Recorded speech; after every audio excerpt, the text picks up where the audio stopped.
Morning, Miss Lisa. My name is Jefferson Edward. I'm from 10 Social 1.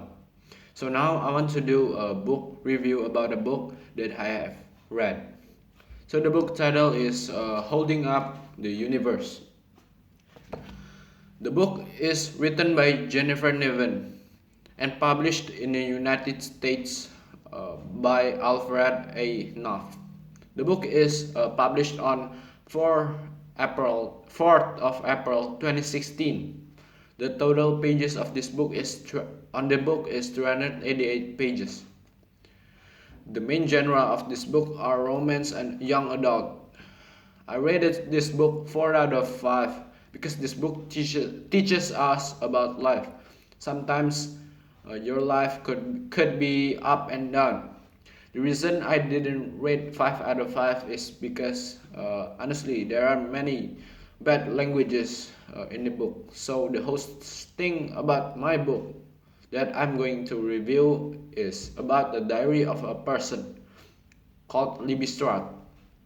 The main characters in this book are Libby Stuart, of course, then Jack Maslin, Bailey, and Caroline.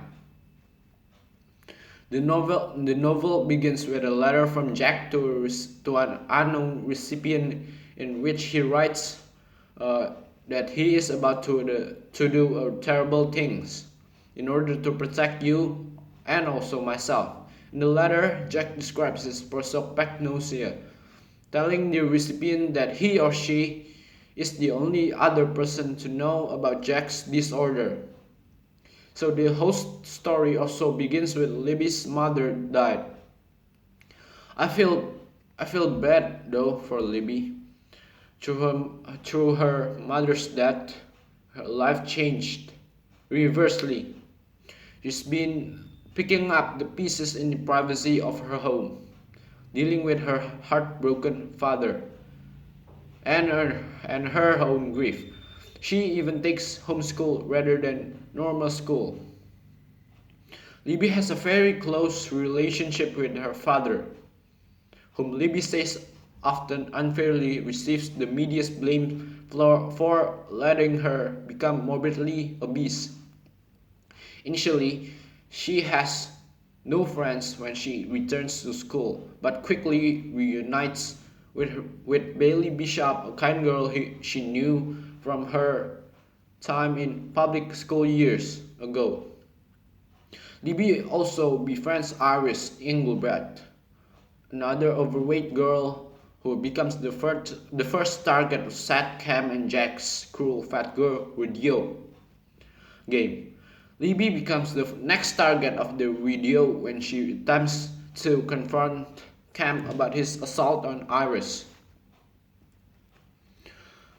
Meanwhile, Jack and Libby continue to meet for the daily conversation circle and begin discussing Jack's prosopagnosia in private. Libby encourages Jack to tell someone else about his condition. Jack continues to keep it a secret, but follows Libby's advice to learn more about it on the Prosopagnosia Research Center's website.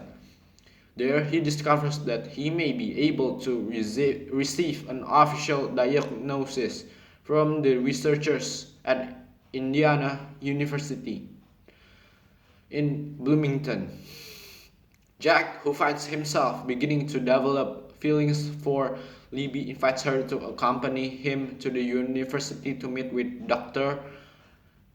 Amber Klein, who may be able to confirm his self-diagnosis.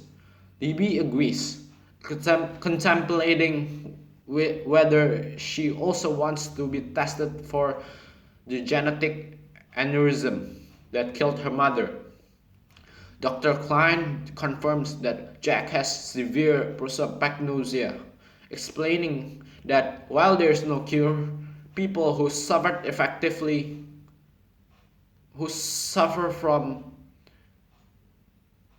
may be able to develop strategies for more effectively identifying people. Meanwhile, Libby decides not to get tested for the aneurysm following her Friends advise that the not knowing is something too. Over the next several days, Jack and Libby continue to grow closer, developing romantic feelings for one another. Jack's prosopagnosia continues to cause him problems, and he finds it increasingly difficult to keep it a secret, thinking Libby would have to remain overweight in order for him to recognize her. Jack breaks up with Libby, telling her, "I'll never be able to see you." Jack decides that he can no longer keep his condition a secret and announces to his friends and family that he has prosopagnosia. Likewise, Libby fully embraces herself as she comes to terms with both her imperfections and her mother's death.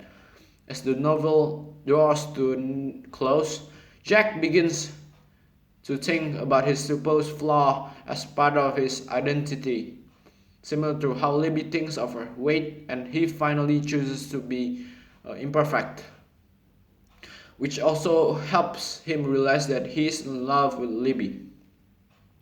The writer wrote this book is based on her imagination.